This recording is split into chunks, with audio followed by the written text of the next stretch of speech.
এমন শান্ত জীবন কে চেয়েছিল মাবুদ? উৎসবে আনন্দ লাগে না, শোকে কান্না আসে না, আঘাতে দুঃখ লাগে না, দুঃখে অবাক লাগে না। 22 গজ নিচে নলকূপের জলের মতো এমন শান্ত জীবন তো চাইনি কখনো।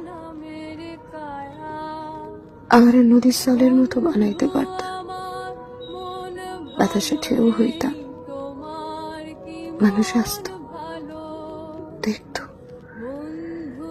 জোয়ার ভাটার মতো খোঁজখবর নিত।